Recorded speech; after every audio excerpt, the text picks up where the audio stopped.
Hello everyone, my name is RetroBoy03, and welcome back to another LEGO video review. Today we'll be taking a look at the LEGO Ninjago movie, set number 70608, Master Falls.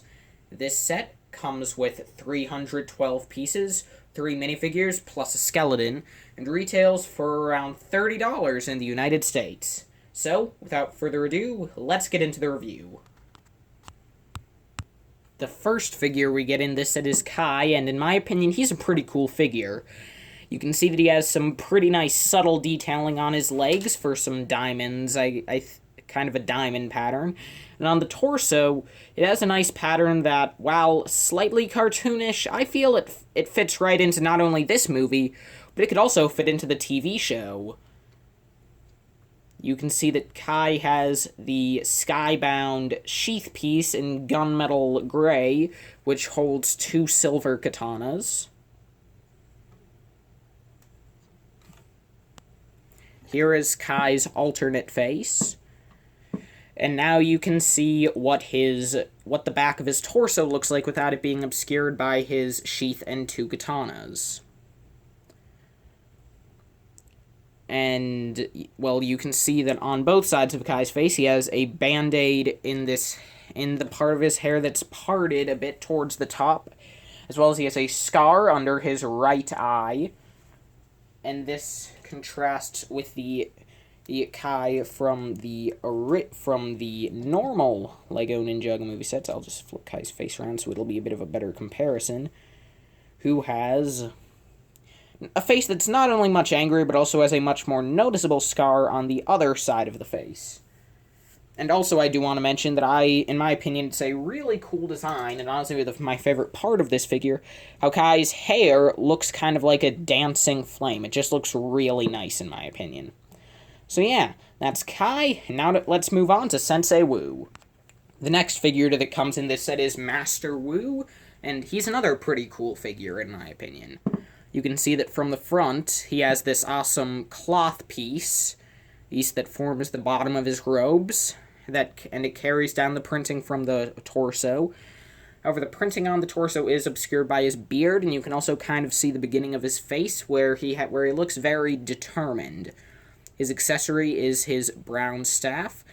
You can see the printing continue around the sides of his robes on the bottom, and I like how his hat is finally reappearing in tan, since that piece hasn't come in tan since the beginning of 2012. So that's awesome. And on the back, you can see more of the gray stripe that's on the bottom of his robes, as well as just Sensei's symbol in red on the back of his torso, as well as a few wrinkles.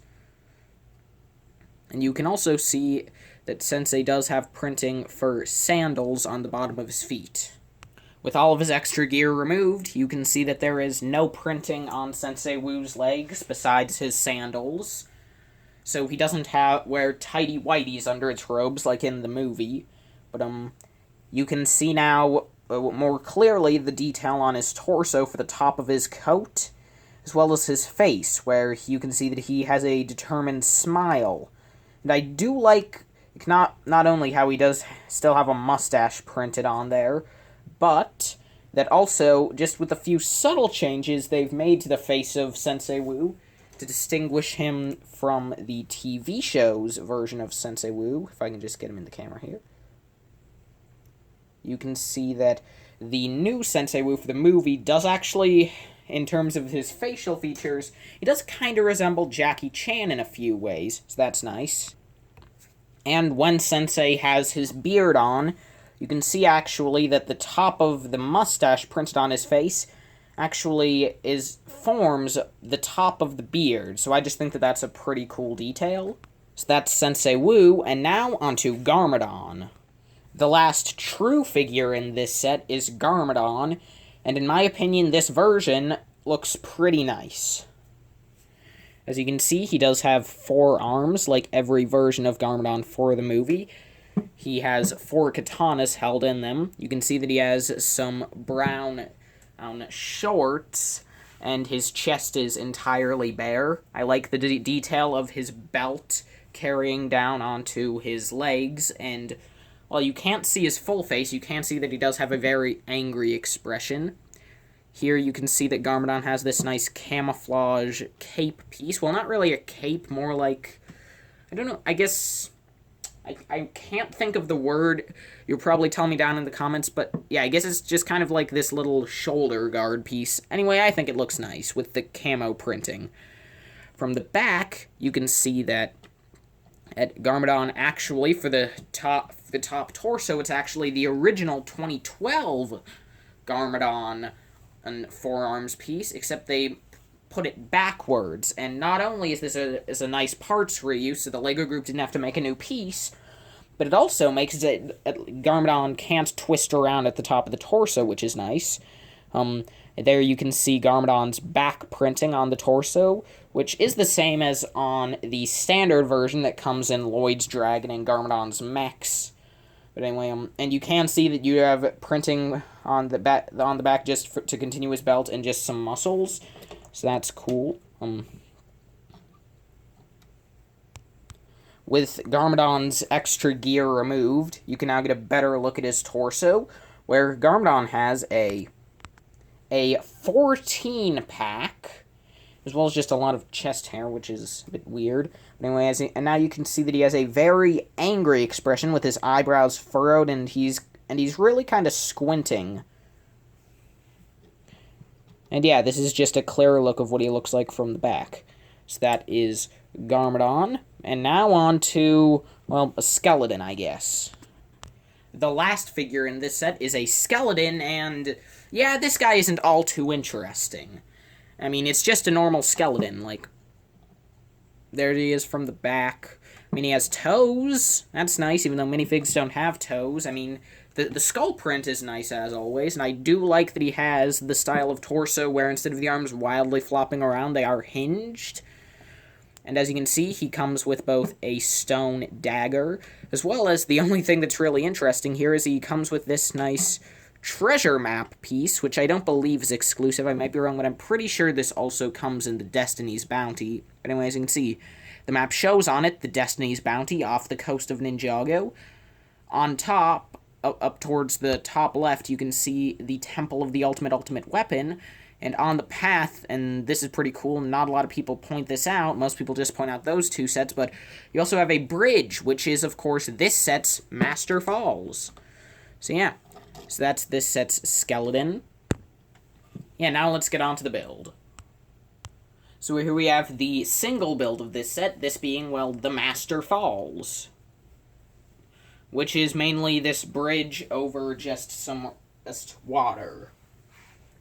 Starting out, you can see that at the front of this build, we have basically just a little rock wall to climb up, but luckily there are a few platforms on it. And I do like how this set is detailed with a lot of greenery just like growing out of the rock. Like here you have these leaves. I think that's nice. And up here, I guess on these brown pieces would be moss. I mean, I'm just guessing though. Anyway, here at the front, you can see these two nice black scorpions used as decorations.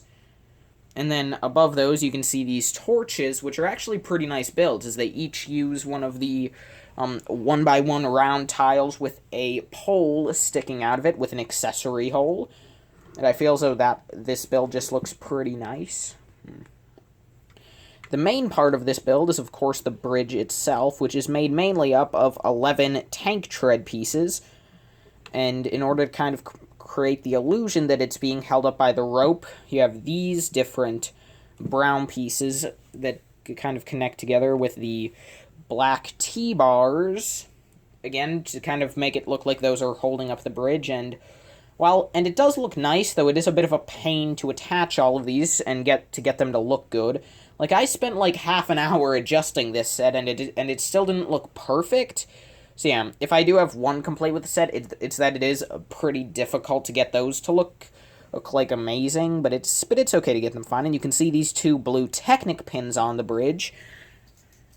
And the idea with that is that you can just use those to pose up your figures as if they're fighting on the bridge. Like, here we just have Wu and Garmadon, and so yeah, you can just have them fighting, turn them around, put them in poses, And of course, if you wanted to, you could move the pin around to any of the 122 holes that you have the option to. This is just where the instructions tell you to put them, and it looks pretty nice in my opinion. I mean, obviously, if the figure's on, it's not noticeable at all, but if you don't have the figures on and you just have it displayed like this with the Technic pins, you could just say that that's like puddles of water on the bridge.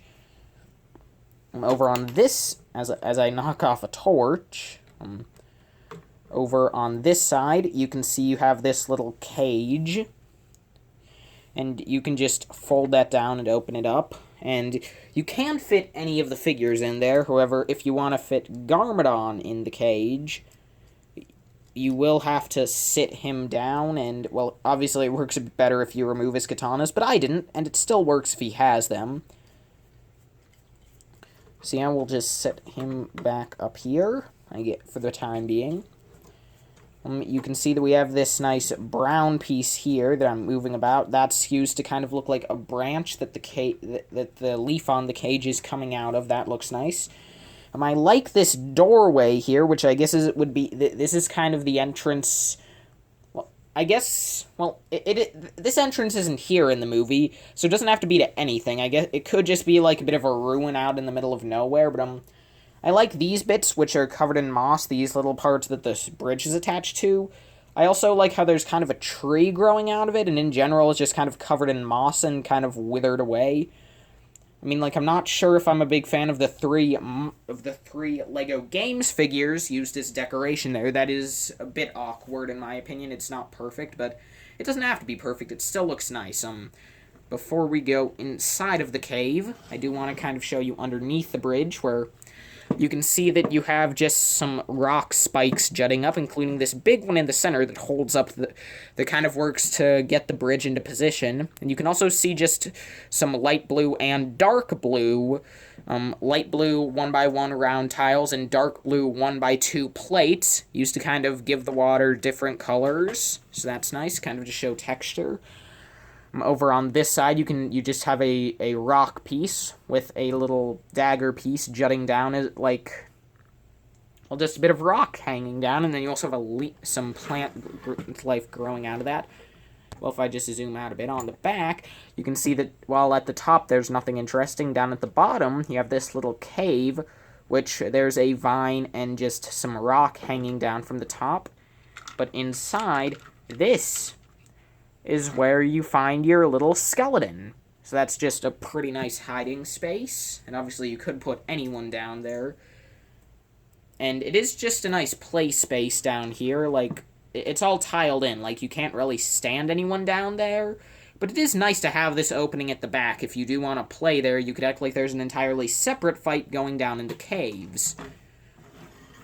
So yeah, so that's the LEGO Ninjago movie Master Falls. Not a lot of play features, but I do think that the set just looks really good in my opinion, and that definitely balances out. So anyway, now let's go on to the final verdict. So overall, would I recommend the LEGO Ninjago movie Master Falls? The answer is yes, I would.